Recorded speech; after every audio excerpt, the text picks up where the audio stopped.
नमस्कार दोस्तों, आज हम पढ़ेंगे राजस्थान की जो प्राचीन सभ्यता हैं उसमें हमारा लेसन 5वां चल रहा है। और इसमें आहड़ सभ्यता के बाद में एक नई संस्कृति हमें देखने को मिलती है राजस्थान में। आप जब चित्र को देखेंगे और इसमें आप पाएंगे कि जो आहड़ संस्कृति है यहाँ पर विकसित हुई, तो इसके उत्तर और पश्चिम क्षेत्र में एक संस्कृति का विकास हुआ जिसका नाम था गिलुड़ संस्कृति। गिलुड़ संस्कृति का विकास हुआ। आपने इधर देखा कि यहाँ पर एक ओझियाना हुआ, लाछुरा हुआ, यहाँ पर एक संस्कृति हुई, और एक बालाथल यहाँ पर संस्कृति का विकास हुआ। यहाँ पर मैंने आपको उस समय भी बताया था। फिर यहाँ पर एक गणेश्वर संस्कृति का भी विकास हुआ। तो ये ताम्रकालीन जो संस्कृतियाँ थी, मैं आज उसके बारे में आपको बताऊंगा। और बहुत इंपॉर्टेंट क्वेश्चन इसमें से बनते हैं, और आरपीएससी और अभी जो अधीनस्थ बोर्ड है इसमें से कई क्वेश्चन पूछ चुकी है। बिना स्किप किए हुए देखें और समझने का प्रयास करें, और मैं पूरा प्रयास करूंगा आप लोगों को अच्छे से समझाने का। दूसरी चीज़ आपको मैं बताऊंगा कि मेरे चैनल को लाइक और सब्सक्राइब करना ना भूलें।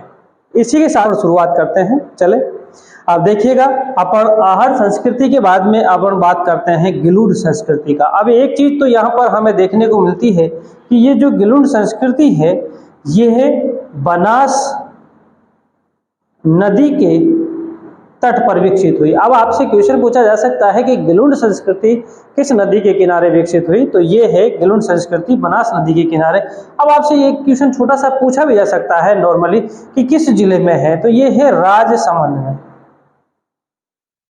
बहुत नॉर्मल क्वेश्चन है कि किस जगह है गिलुड़ संस्कृति।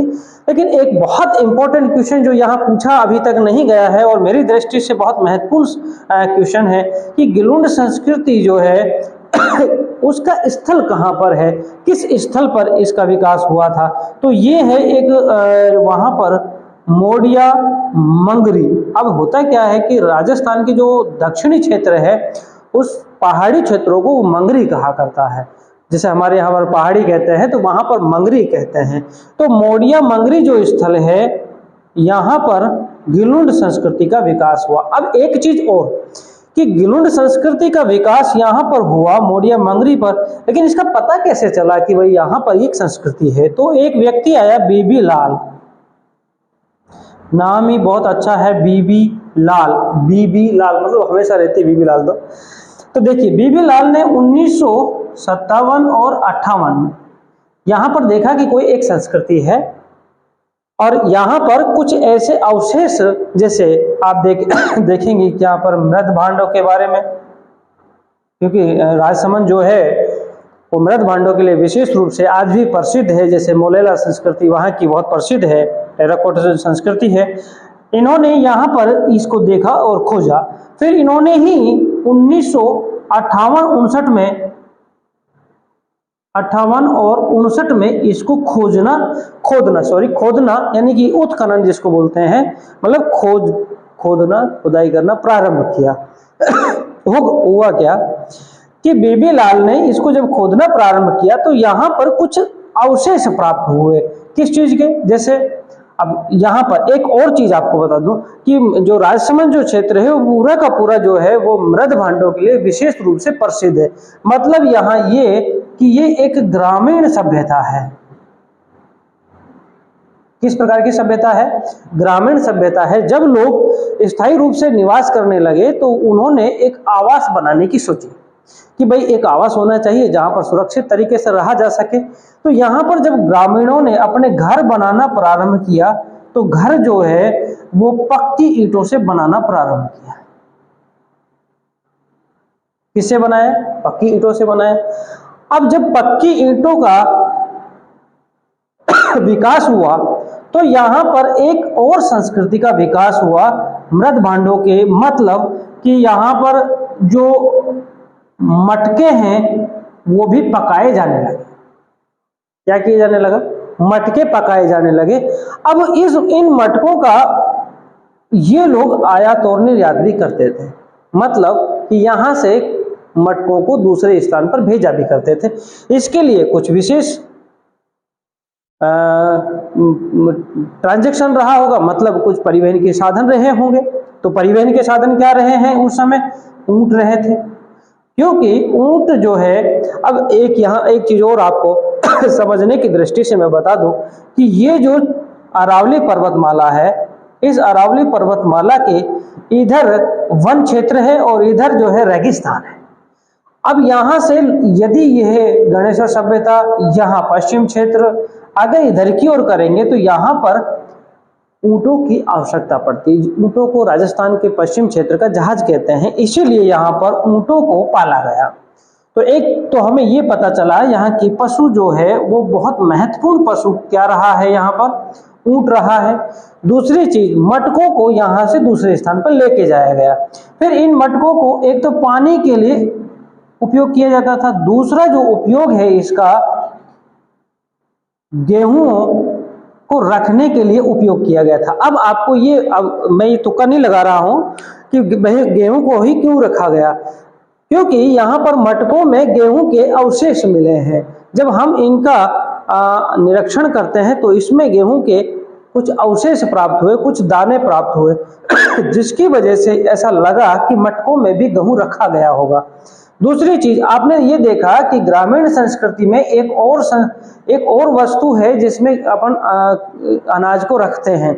जैसे मैंने आहड़ सभ्यता में बताया था, गोरे और कोट, इनको बनाया जाता था। तो यहाँ पर भी इसको बनाया गया था, यहाँ पर भी ये मिले हैं। तो इसका मतलब ये है कि अनाज रखने के लिए इसका भी उपयोग किया जाता था और इनका भी उपयोग किया जाता था। अब बात यहाँ आती है कि जो मटके हैं वो किस प्रकार के हुआ करते थे। तो यहाँ पर 5 प्रकार के मृद भांड मिले हैं। मतलब क्या हुआ कि मृद भांड, मटके तो एक ही हैं, लेकिन उनके रंग के आधार पर, आकृति के आधार पर अलग अलग प्रकार के, जैसे कुछ मटके तो यहाँ पर कैसे मिले हैं, सादे मिले हैं, सादे हैं। कुछ मटके कैसे मिले हैं, लाल कलर के मिले हैं। कुछ मटके कैसे मिले हैं, काले कलर के मिले हैं। कुछ मटके कैसे मिले हैं, पॉलिशदार मिले हैं। ठीक है ना। तो इस प्रकार के जो मटके मिले हैं वो 5 प्रकार के मृद भांड मिले हैं। ये बहुत महत्वपूर्ण चीज है, आपको याद कर लेनी चाहिए। अब एक यूनिक चीज आपको ये मिली कि यहाँ पर 5 प्रकार के मृद भांड मिले हैं। दूसरी चीज यहाँ पर क्या मिली कि यहाँ पर पक्की ईंटों का उपयोग किया जाता था। फिर आपको एक और चीज मिली कि यहाँ पर मटकों का उपयोग गेहूं रखने के लिए भी किया जाता था। फिर यहाँ पर मुख्य पशु क्या था, यहाँ पर ऊंट था। इसके अलावा और पशु भी यहाँ पर मौजूद थे। जैसे आप देखेंगे यहाँ पर हाथी देखेंगे, कुत्ता देखेंगे, इसके अलावा आप यहाँ पर ऊंट तो है ही, यहाँ पर बकरी देखेंगे, इत्यादि जो है पशु यहाँ पर देखने को मिलते हैं। एक और यहाँ पर मिलता है जिसको हम बैल कहते हैं। तो ये इस प्रकार से यहाँ पर पशु मिलते हैं। तो आपको यहाँ पर एक मोटा मोटा आइडिया मिला कि भाई ये ग्रामीण संस्कृति थी। ग्रामीण संस्कृति में आप देखते हैं कि घरेलू जो उद्योग होता है, या यूँ कहा जाए कि जैसे मिट्टी के बर्तनों का जो उद्योग होता है वो राजसमंद में ज़्यादा विकसित हुआ, और उसी विकास के क्रम में आज भी हम देखते हैं कि राजसमंद में मिट्टी के बर्तनों का खूब प्रचलन है।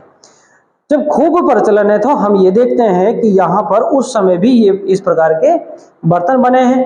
अब ये मटके बने हैं, या फिर हम कहें कि छोटे छोटे इनकी आकृति, ये जो आकृति हैं ये भी बनी है। इनकी आकृति, अब हमें उस समय के पशु तो नहीं मिले हैं लेकिन उनकी आकृति मिली हुई है।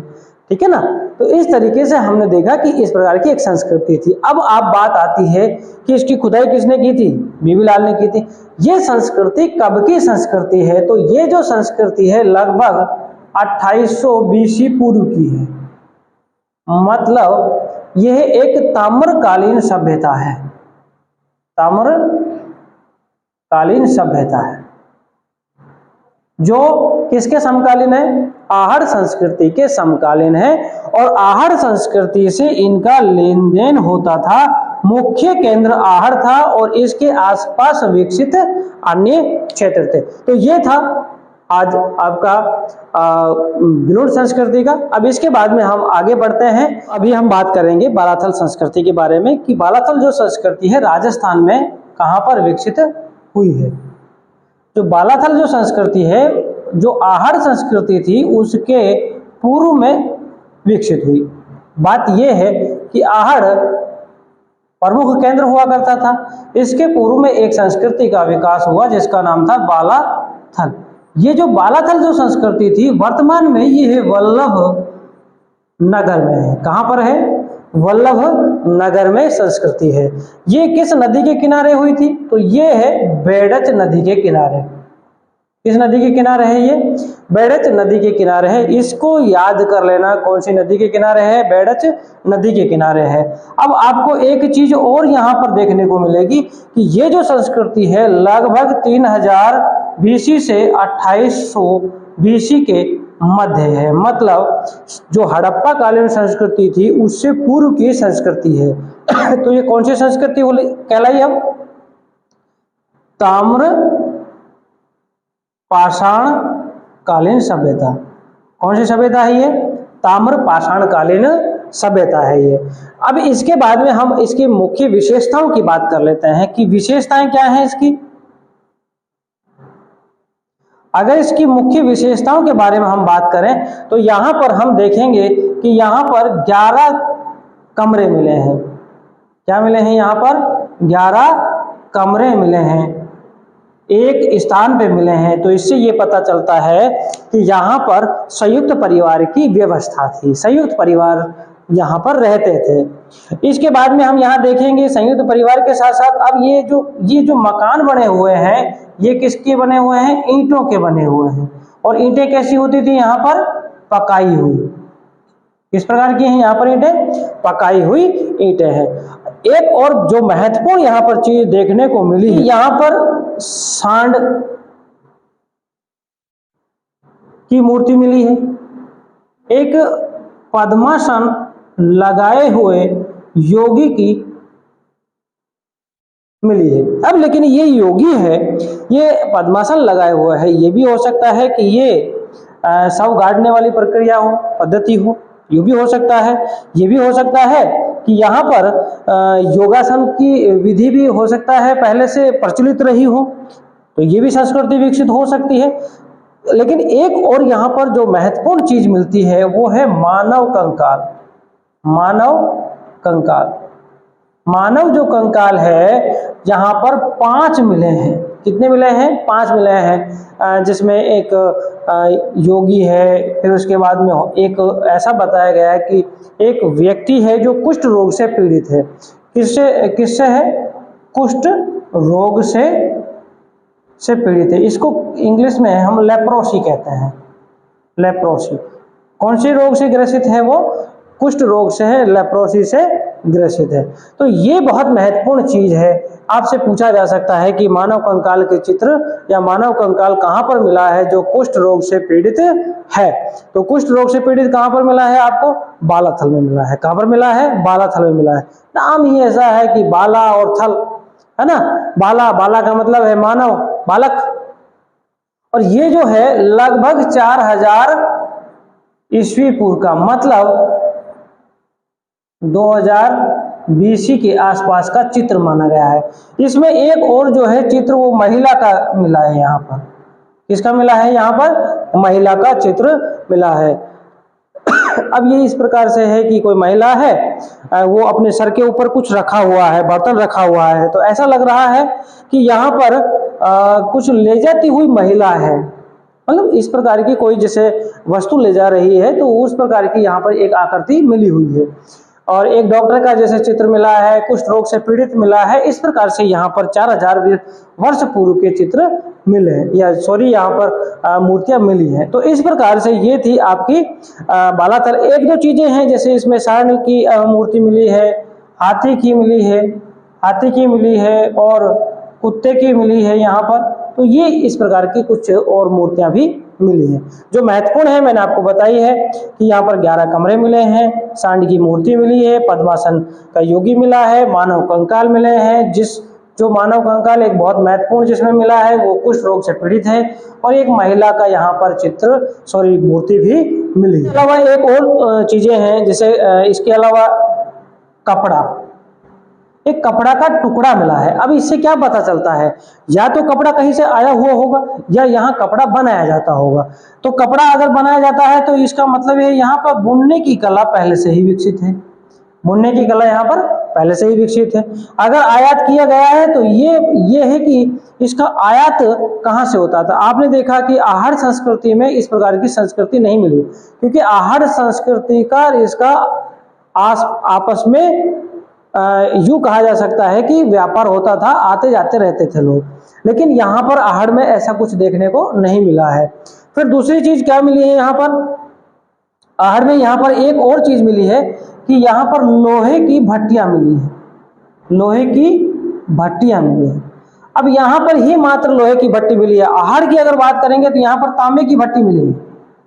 क्या मिली है यहाँ पर, तांबे की भट्टी मिली है, कि लोहे की भट्टी के साथ साथ यहाँ पर जो मृद भांड मिले हैं, क्या मिले हैं यहाँ पर, मृद भांड दो प्रकार के हैं। एक तो चिकनी दीवार वाले, किस प्रकार की दीवार वाले, चिकनी दीवार वाले, और एक है खुरदरी। मतलब कि चिकनी दीवार वाले, इसका मतलब है कि वह किसी न किसी चाक से बनाया गया होगा। जिस तरह से चाक को घुमा करके बनाया जाता है और हाथ से उसको चिकना बना दिया जाता है, या फिर उसके ऊपर पॉलिश की जाती होगी बाद में। और लेकिन दूसरा है खुरदरी। तो खुरदरी क्या है, हाथ से, जैसे थाप से बनाया जाता है ना, थाप से बनाया जाता होगा। तो आज भी ये पद्धति है कि थाप से जैसे बनाए जाते होंगे, तो ये भी एक संस्कृति वहाँ विकसित होगी। तो इससे पता चलता है कि कुछ लोग यहाँ गरीब थे और कुछ लोग अमीर थे जो चाक का उपयोग करते थे। तो यहाँ की ये संस्कृति का भी हमें पता चलता है। ये बालाथल सभ्यता है, इसका जो खोज की है, खोज जो की है वो 1962 और 63 में की है, V.N. मिश्र ने। किसने की है, V.N. मिश्र ने। लेकिन जो खुदाई है, इसकी खुदाई जो है 1993 में एक व्यक्ति हैं देव कोठारी, क्या नाम है, देव कोठारी, और एक है ललित भंडारी, या ललित पंडित भी कहते हैं इसको, ठीक है ना। तो ये चीज भी आप याद रख लेना। अब इसके बाद में हम बात कर लेते हैं गणेश्वर सभ्यता की। किसकी बात करेंगे हम, गणेश्वर सभ्यता की।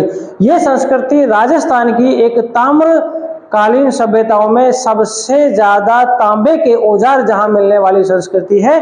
तो इसके कारण से ही इसका नाम भी एक अलग दिया गया है, ताम्र युगीन संस्कृति के साथ साथ ताम्र जन्नी संस्कृति की। मतलब कि यहाँ पर तांबे का सबसे ज्यादा प्रचलन था, तो ऐसा माना जाता है कि यहाँ से ही तांबा दूसरे स्थान पर ले जाया जाता होगा।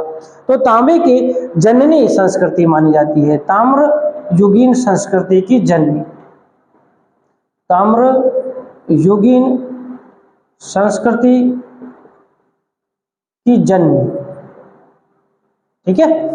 दूसरी ये है कि ताम्र युगीन संस्कृति का पुष्कर भी माना जाता है। पुष्कर का मतलब ये है कि सबसे महत्वपूर्ण जगह, क्या माना जाता है, ताम्र युगीन संस्कृति का पुष्कर भी माना जाता है, पुष्कर सभ्यता भी मानी जाती है। तो इसका मतलब है कि ये जो संस्कृति है सबसे ज्यादा ताम्र युगीन संस्कृति और सबसे ज्यादा महत्वपूर्ण संस्कृति ताम्र युगीन संस्कृति में मानी जाती है। फिर इसका जो काल रहा है लगभग 3000 से 2800 के आसपास माना जाता है। मतलब ये है कि ये पूर्व हड़प्पा संस्कृति का स्थल है।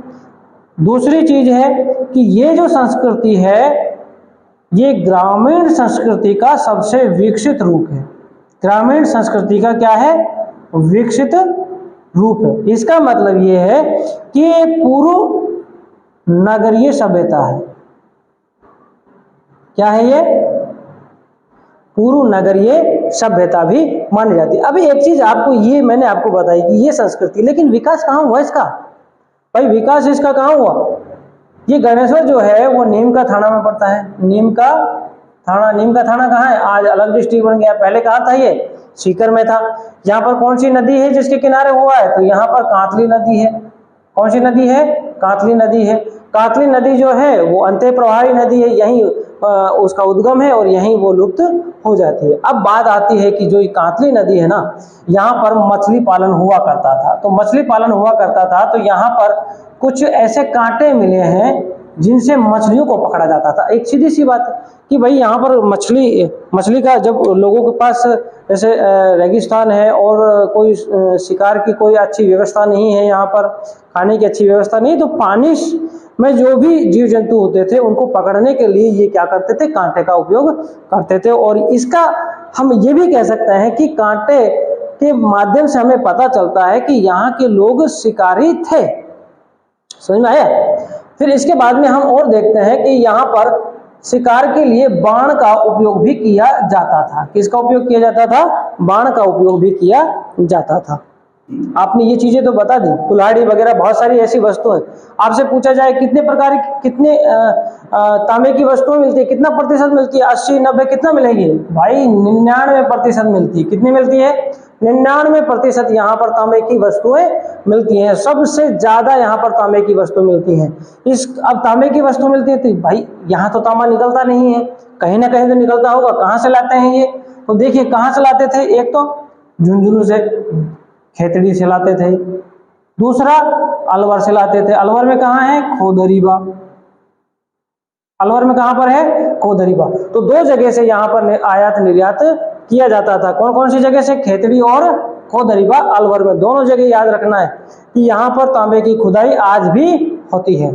ठीक है, तो इस प्रकार से यहाँ पर 99% जो वस्तु पाई गई है वो किसकी है? तांबे की है। इसके बाद में एक चीज और, क्योंकि ये रेगिस्तान है, क्या है यहाँ पर? रेगिस्तान है। यहाँ पर कोई ज्यादा अच्छी मिट्टी भी नहीं है, यहाँ पर मिट्टी नहीं है। इसके कारण से यहाँ पर ईंट विकसित नहीं थी, ईंट नहीं बनाई जाती थी। तो मकान किसके बनाए जाएंगे? तो भाई पत्थर के बनाए जाएंगे ना। जब ईंट हम बना नहीं सकते तो मकान बनाने की दूसरी कला का विकास हुआ कि पत्थरों से मकान बनाए जाए। किसे बनाया जाए? अब पत्थरों से बनाया जाए। तो ये एक बहुत महत्वपूर्ण और यूनिक चीज है कि अब ईंटों के स्थान पर किसका उपयोग हुआ है? यहाँ पर पत्थरों का उपयोग हुआ है। किसका उपयोग हुआ है? पत्थरों का उपयोग हुआ है। अब हमने बहुत सारी यहाँ डिस्कस की, लेकिन इसका खुदाई किसने की भाई? एक व्यक्ति था, रतन चंद्र अग्रवाल। क्या नाम है? रतन चंद्र अग्रवाल। ये राजस्थान यूनिवर्सिटी का प्रोफेसर था। इसने 1972 में पता लगाया कि यहाँ पर एक बहुत बड़ी विकसित संस्कृति है। इसकी जो खुदाई की गई 1977 में रतन चंद्र अग्रवाल के द्वारा ही की गई, लेकिन वो ज्यादा दिन तक इसकी खुदाई नहीं कर पाए। इसके बाद में जब एक दूसरे व्यक्ति आए जिनका नाम था विजय सिंह। क्या नाम है? विजय सिंह। इन्होंने 1978 और 79 में खुदाई की, विस्तृत रूप से खुदाई की, और तब जाकर के ये सारी की सारी चीजों का पता लगा। तो हमने आज गणेश्वर संस्कृति के बारे में बात की और बालाथल संस्कृति के बारे में बात की। इससे पूर्व हमने गिलुंड संस्कृति के बारे में बात की। अगर आपको ये जानकारी अच्छी लगी हो तो कृपया मेरे चैनल को लाइक और सब्सक्राइब करना ना भूलें। धन्यवाद।